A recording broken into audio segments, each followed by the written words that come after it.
Should we get into it now? It's time for it.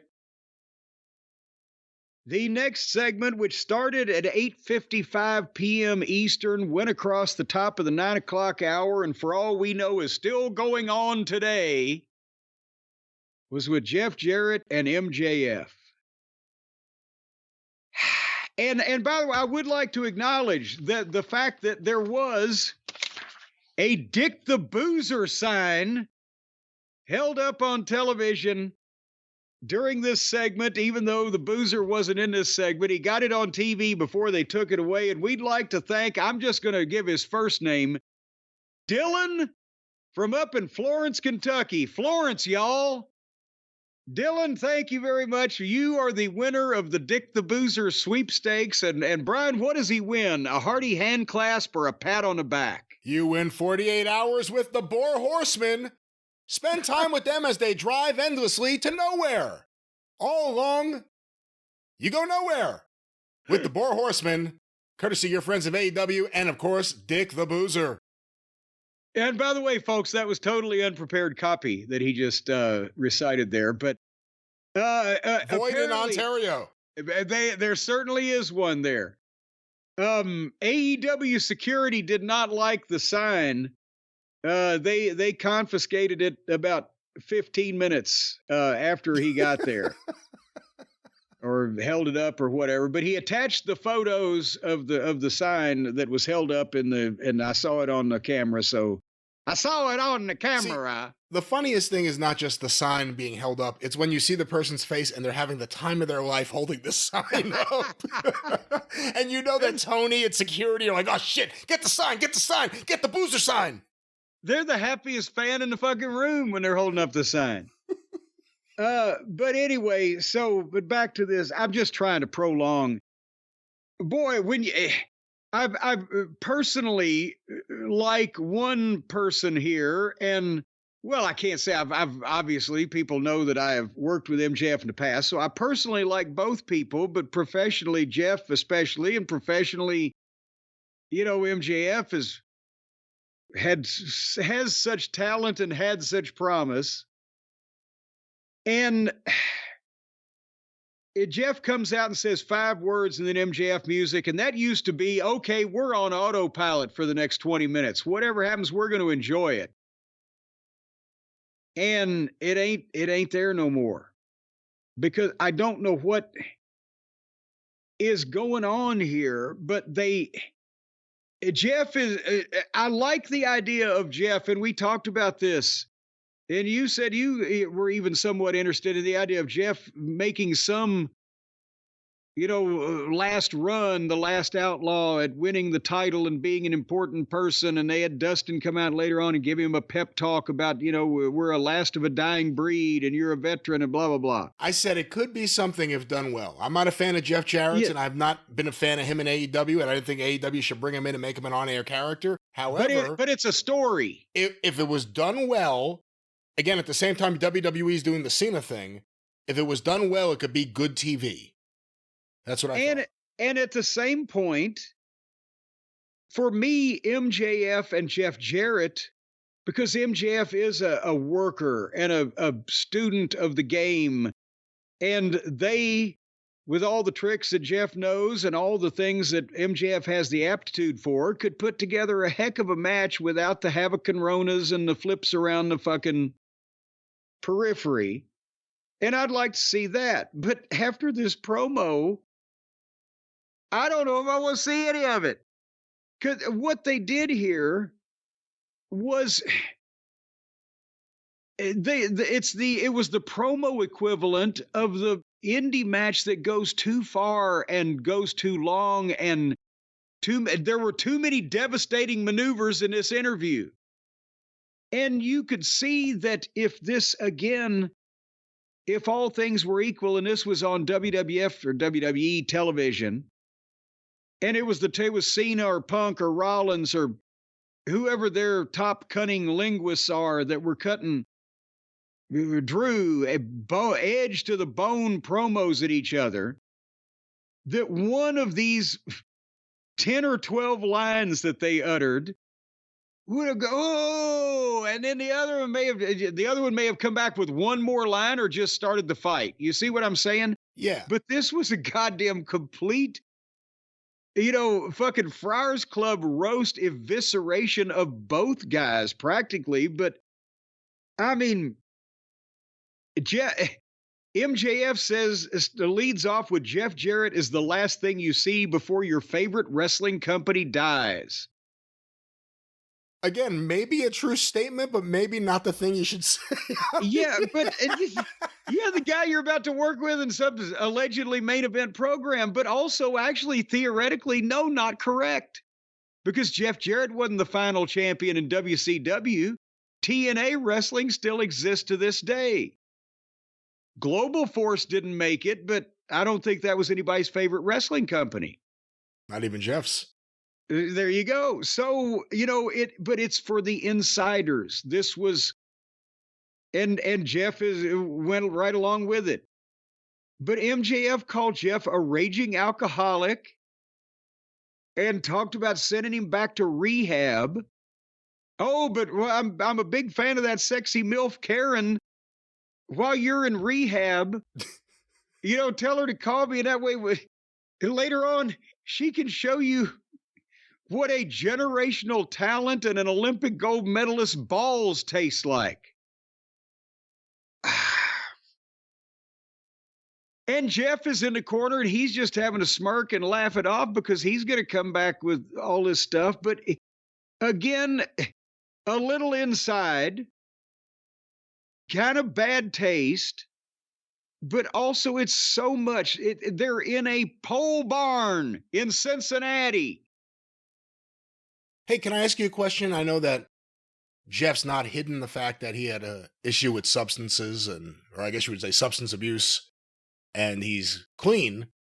But has that ever been talked about? Well, I don't know if it was alcohol. It wouldn't be. Was it just alcohol? Well, I believe that was the case. I mean, unless you count vodka and bourbon as two different things or whatever. I don't think he was on fucking crack and mushrooms, but go ahead. I don't know. And again, I don't think mushrooms are really a problem. Mushrooms are a wonderful thing that can enlighten everyone. All right, Dr. Leary, let's stay on topic. But no, but crack is bad. Crack is whack. Crack is whack. What I'm trying to say. Yeah. But has that been established on TV? Has that ever been talked about, the fact that he's been clean? No, that's what again, this is all for the people on the internet. But what I'm saying to you is if somebody in the wide United States of America happened to be turned on to TBS on a Wednesday night to see these two guys in a wrestling ring, but there's the entranceway 50 feet away and it looks like a Nickelodeon game show set, and there's not 1,500 people there because there's only 1,500 tickets out. That includes the freebies people didn't fucking show up for. And these guys are talking about what each other's balls are going to taste like to their fucking wife, and you're a raging alcoholic. And then Jeff comes back and he's trying to, after that evisceration, he still has a story to tell where he knows his best years are behind him. But when he entered the Owen Hart Cup, the fans woke up a desire in him. Could he do it one more time? Could blah, blah, blah, and that type of thing. Could that put me on track to be the AEW champion? But you think you hurt my feelings? All that's been said before. So apparently everybody talks bad about Jeff. But he said, I've done all your shit better than you. Now, here's the problem is that, yes, Jeff was a heel for most of his national television exposure, but I don't know that anybody thinks that he was the verbal linguist equivalent of what MJF does. But at the same time, Jeff's done a lot more dirty things physically because he's been allowed to. Well, no. I mean, in angles that meant something with main event talent because he was in a company that allowed that type of thing. But the point is, he's telling that story, and it's like he wants to get a sympathy behind him as a valiant veteran trying to. But then he comes back with I don't know if you're a dumbass or a scumbag because your family life, you were raised by a call girl mother and an ambulance chasing father. Where did that come from? That's why I don't fucking know. When your father knocked your mom up, did she still make him pay for that shit? What is, I mean, suddenly we got, the goddamn Comedy Central roast up here with. The other problem is MJF, no matter what lines he's saying, he'll try to get into the intensity of it, and he tries. Jeff's delivery, beyond the material. He was doing Henny Youngman.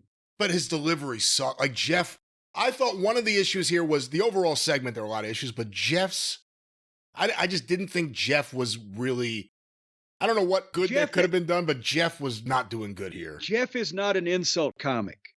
And then he said, and your old lady, I think, girlfriend, not mother, your old lady is a Canadian call girl. And I actually wrote, what is happening? What is happening? And then Jeff said,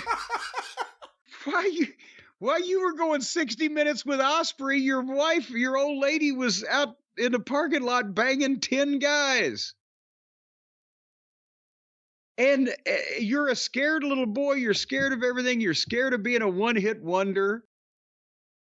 And so then now, if you think we're done, ladies and gentlemen, MJF comes back. And you said MJF always tries to sound like he means it. The problem is he's too mad too often for it to register or land, as the kids say, as impactfully as it once did, because now he's always up like that. And he said, I didn't need my daddy or to start my own company to be a main event guy. I've got Wembley. I'll always have Wembley. And the records I set, and I got screwed out of my title and my reputation, and I wrote, this is so long. And MJF said, no wrestling fan has ever given a shit about you.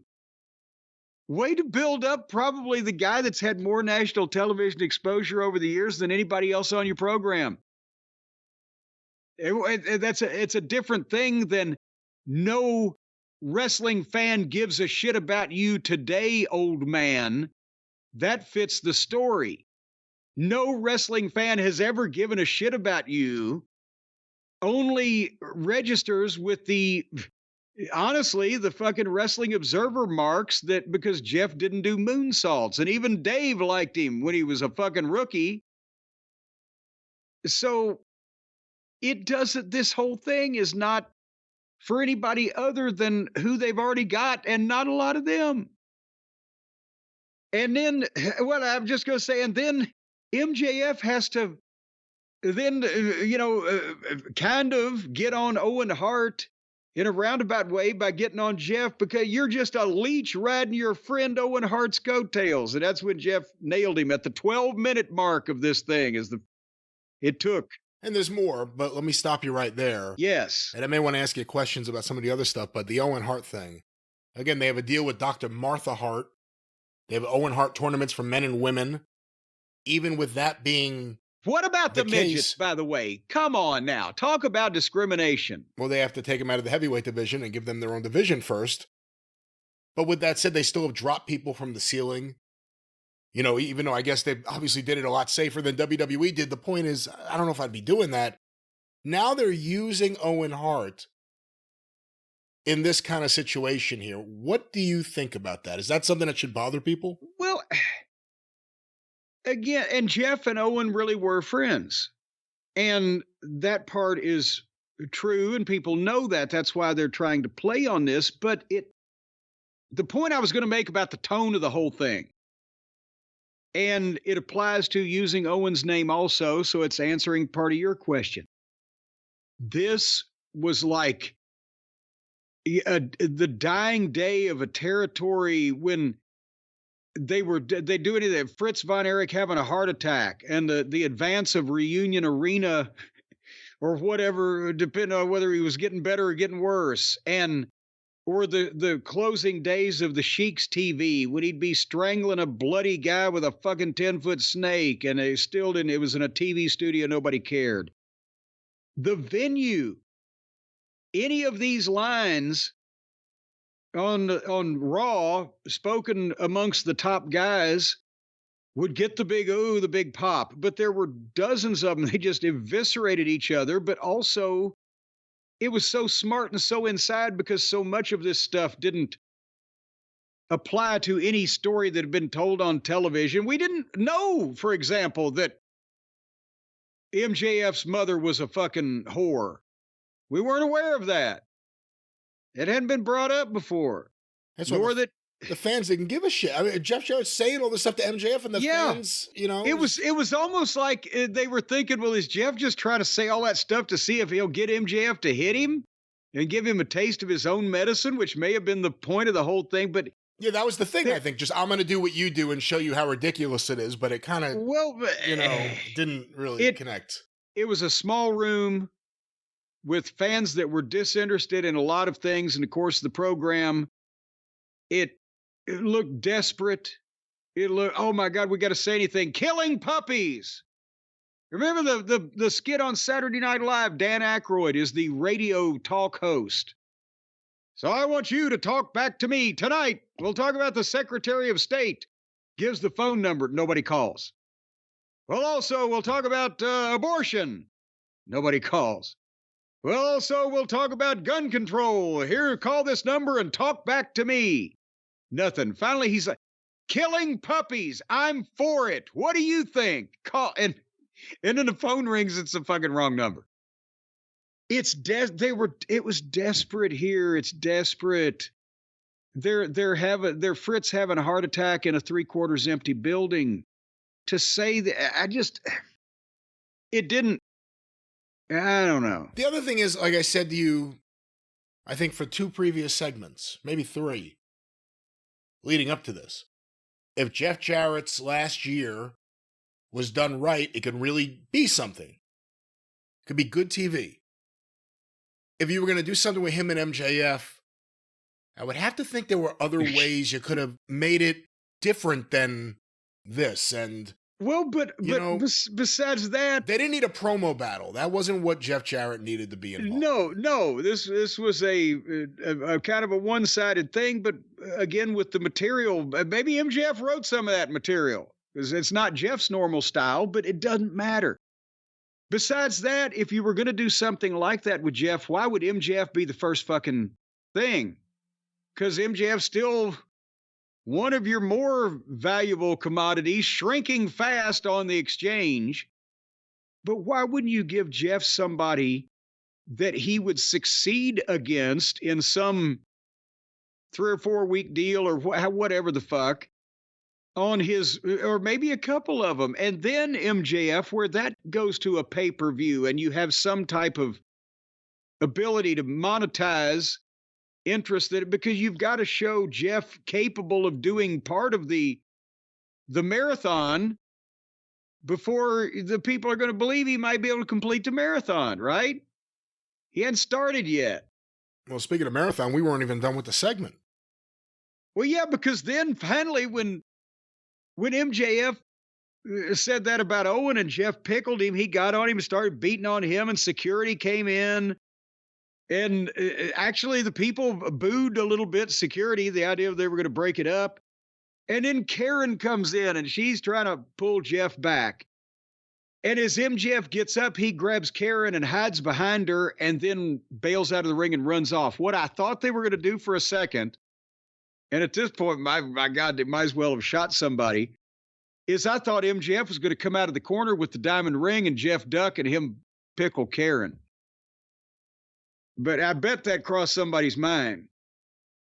But again, it's all like, oh, Jeff is signed for 1 more year and he's going to try to march to the title. And then, well, here's MJF. Well, goddamn. I don't really see that Jeff should come out on the winning side of a feud with MJF, but he didn't do anything to prove he was capable of any of this yet. Timing. I think the material was an issue. I think the way this is going is not connecting with people, but I think Jeff specifically, even if he was given bad material, his delivery and the way this all came off did not work at all. Yeah. And unfortunately, I think a lot of fans feel that way. And, you know, I can't keep saying this, but they you know, you can't keep saying restart or get this guy away from this guy. But it's like every feud, everything happening here, you're just like, I wish they could take this guy and just have him work with someone else. Yeah. Every one of these son of a bitches ought to be put in isolation. Just get everybody on the roster away from everybody else on the roster. Do you think if MJF retires, Jeff, that maybe he'll set up a new online store to sell wrestling goods and wrestling gear, and maybe he can find some call girls he could sell out? Well, I understand Global Force in Canada. Hookers, what? I understand they've got them in Canada, those call girls. Yeah, Global Force Hookers. GFH. That would be, I'll tell you what, you know, the best time to start your new business is right now.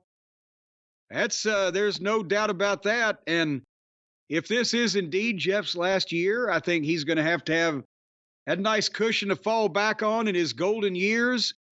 And he's always got ideas. He's always got ideas for goods and services. Well, our friends at Shopify, that's all they need to take off and run with it.